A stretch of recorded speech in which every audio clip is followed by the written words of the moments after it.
to introduce our final speaker, Kate Maffa Krailo. Hopefully I said that right. Krailo. Kate is a physical therapist in private practice and a mother of 2 children, ages 17 and 11. Kate's mantra is, "The family is the rock." She adopted this expression from her father, who lived with this belief as the center of his life. Kate married Robert Krailo, a federal law enforcement investigator. They lived in the north suburban Boston with their children and their feisty mini schnauzer, E. Since 2005, Kate has been advocating for children with special needs from preschool to high school ages. She has worked with psychiatrists, neuropsychologists, social workers, clinical specialists, and mental health counselors in crisis centers, hospitals, inpatient and community-based psychiatric units, as well as residential programs. Kate is on the Family Advisory Board for the North American Family Institute in Peabody, the Parent Advisory Board for McLean Franciscan Hospital for Children in Brighton, and the Beacon High School in Watertown.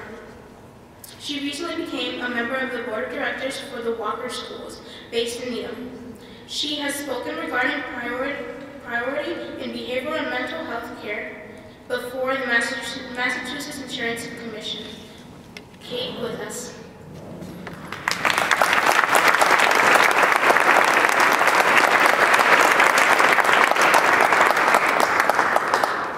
Coming in on the wire, I can just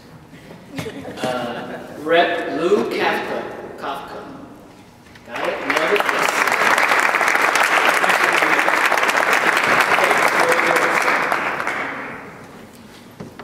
Hi, my name is Kate Maffa Krailo, and you heard the bio. I will reveal that because of the speakers before me, I feel it's my obligation to reveal that when I was 25, I suffered severe major depression and was hospitalized for 2 months. But no one really knows that. Now all of you know that. But with the importance of making connections, which is my mantra for myself today, I've been able to hang in there, and life has evolved and become very much an interesting and fulfilling adventure. So I'll tell you my introduction and a little bit about the battle. That's part 2, and part 3 is moving on. So I was married in my 20s, and my husband and I thought we had plenty of time to have a family, but 8 years later it hadn't happened, and I lost many pregnancies. I was miserably disappointed and just wanted to have a child. I grew up in a family that was very close, and my husband and I were ready. We put ourselves through school and grad school, and we were hoping that our family would happen. We were living in Melrose, and we had next door neighbors that were great people. They were a lot of fun to be with. They were hardworking and beautiful friends. And they adopted a child through the Department of Social Services, which is now called the Department of Children and Families. This little boy was delicious. He was a sweet kid that had had a very rough start, but with the loving support of his family, he was developing so well, and it was inspiring to us. So I realized, like Dawn's over Marblehead is the expression, that I could be a mom. Even if I couldn't give birth, I could be a mom. I didn't realize that until this little boy moved next door to us. So it was so inspiring to me. My husband and I decided to try to do the same and adopt a child through DSS. And we did. We adopted a beautiful little girl, and she was a joy. And when she was 6, we adopted a little boy too. So she was 8 months when we adopted her, and my son was 10 weeks. We were in love with the kids, and finally we felt like we were on the right track. Both kids were healthy and developed normally, and we finally knew what it was like to be parents.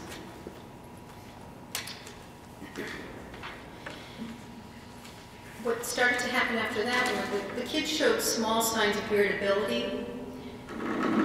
Sorry, I'm so short. With our first child, once she entered school, we saw this irritability come out, but nothing too dramatic occurred until she was about age 7. Our second child began to have difficulty very quickly in preschool. There were common problems with the kids, even though they were not biologically related. Both had extreme emotional responses labeled as dysregulation, the lack of ability to control and grade emotional responses. Both had learning difficulties, both had some extreme learning disabilities and severe attention issues, making schoolwork very difficult. Eventually, both had dramatic problems and over-the-top reactions at school, meltdowns, trying to run away, falling to the floor and collapse, clearly beyond typical childhood issues. And because of this, special education services were started for our daughter in 2nd and 3rd grade, and our son required special ed in preschool. Both had psych assessments, psychiatric evals, and attempts at behavior therapy and family therapy. There were more signs of trouble ahead. In addition to faltering academically, teachers called and wrote notes and emails about the problems occurring during the school day. And for our son, kindergarten was a disaster when it should have been a very joyful time. Our town insisted he needed no special supports, yet we were being called and received emails and notes every day about his disruptive and aggressive behavior for the first 2 months of kindergarten, until we finally said, enough, this is not right, it's not fair to flog him every day like this. We were convinced by his school team that he'd be successful in a new program at a different school, but he wasn't successful there either, and he ended up in his first psych admission. This was so critical, as this admission led to us finally being able to get help from the Children's Behavioral Health Initiative, as both kids were eligible for Mass Health because of their earlier adoptions through DSS, now DCF. And I do want to share with you that when we adopted them, even though they were eligible for Mass Health, I felt that we had private insurance, and I felt we needed to save that money for the kids that didn't have any other choice, so we never took on Mass Health until we had to. And what we realized on that admission was the care that the kids received through CBHI and through Mass Health was so much better than the care we were getting privately. So we learned to have a new appreciation for the state services and the expertise and the level of sophistication of the psychiatric support services we received through the Children's Behavioral Health Initiative. So I'm deeply, deeply grateful for that care. So you may hear it in my voice. Things were getting really ugly at home. We had 2 children with severe special needs, a daughter that was very emotionally unstable as an elementary school child when it's supposed to be a happy time, and a young child that was having rage episodes daily, sometimes 7 or 8 times a day. There was physical violence, damage to our home. He put a baseball bat through a windshield. 911 services were called multiple times for our care in our home. We had firemen and policemen and rescue services in and out of the house. We had the police coming to the road when my son would try to jump out of the car.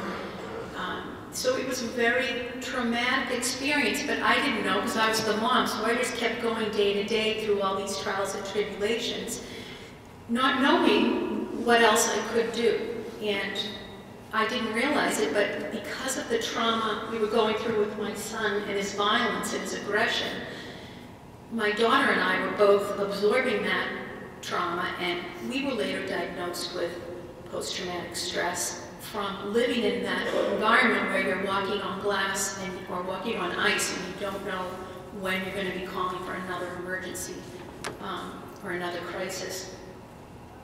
So obviously I started to realize that we were in severe trouble, and I thought we were well connected by having psychiatrists and psychologists, and we had some home care, but it still wasn't enough to address my son's violence. And I really think in retrospect that I should have taken my clothes off and jumped naked in Main Street and just lied in the middle of Route 28 and said, I'm not getting up until someone helps us, because every night I would go to bed and hope that I wouldn't wake up. so I could really relate to your story. And it was because we were all suffering, and I didn't know what else to do. And I felt like we had no hope. And I had 2 beautiful little children, and I was their mother, and I couldn't do enough, even with some of the connections we had made. But then some miraculous things started to occur. So we went through about 7 years altogether of this struggle and trying to get help. We didn't find the right people. And what happened was finally, through some of the connections I made with NAMI, the National Alliance of Mental Illness, I was able to meet other families and parents that were able to give us great advice. And one was, you need to contact the Department of Mental Health. Your kids are being challenged so much. There's more to this than just temper tantrums and behavioral issues that all kids go through. Even though family and friends and neighbors always blame the parents, and many times even my own mother would say, well, that behavioral change should have gone on since he was 2 years old. You should have been working on that for a long time. So people couldn't really understand the density of their problems. And I will tell you that both kids were exposed to crack cocaine in utero and alcohol. So there's that biological problem too. Anyway, so the child is having such severe anxiety and depression because they're dependent upon us, and we're not relieving their stress. So every year that went on was more complicated.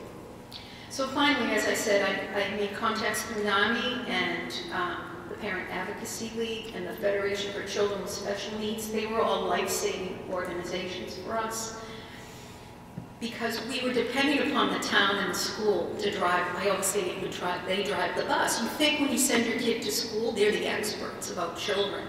But what I found out was that's not true. They are not the experts. You're the expert. So it's that transformation going from following everyone else's lead, taking care of my child, to instinctively knowing that I had to be the expert. And it came to me in a crazy way. I was in the laundry room of my basement. I don't know why, but that's where my epiphany occurred. And I remember it was late in the afternoon. I probably had just finished a wash, so I was happy. And I realized, what if I'm the leader? What if I'm the expert? What if I'm the one that can do the best job taking care of these kids? I'm depending upon everyone else, and hence that's why I was depressed, because no one else could do what I needed to do, but I didn't know it yet. So I had to be dragged through the mud for a few years with my children before I figured it out. And so that small transformation in time was a huge transformation for me as a person. And I started to really adhere to a saying that I had read by St. Augustine. And the saying is, further, all men are to be loved equally, and women, of course. But since you cannot do good to all, you're to pay special regard to those who, by accident of time or place or circumstance, are brought into closer connection with you. So this is how I try to live now. I want to make sure that other people do the same. Our circumstance, not having a child by birth, gave us an opportunity to reach out and connect to the other family that lived in our neighborhood because of the adoption of their child. So then we adopted the child through the Department of Social Services. So the connections become important, and reaching out to all the people that we've met since then have been so important. And through the connection we made with NAMI, and hearing about the Department of Mental Health,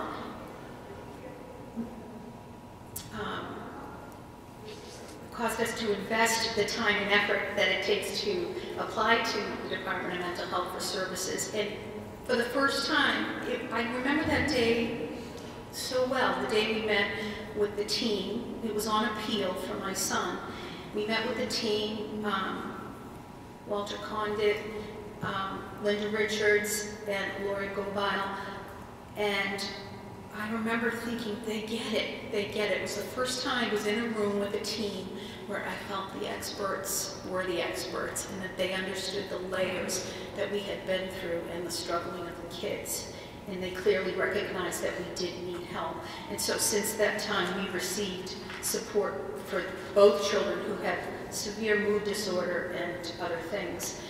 We received help via a teen group for my daughter. She meets weekly with a really lovely group leader. Both kids are going to receive therapeutic mentors. My son goes to the Walker School, which is the most fabulous place in the world in Needham, and he has gone from being the most disruptive, dysregulated, suffering child to the boy I heard about yesterday in report. I couldn't believe that they were talking about my son. He's finally on grade level. He had been behind. He was in, this year he was in 5th grade technically, but he was working on 1st and 2nd grade level because he had never been calm enough to attach at school and to take advantage of what he was learning. He couldn't learn, and so now he's on grade. And my daughter is making progress too. And because of the support we get through our connections with DMH, we have hope and we're able to move on. And because of the connections we've received and help we've received from DMH, I'm able to be an advocate for other children.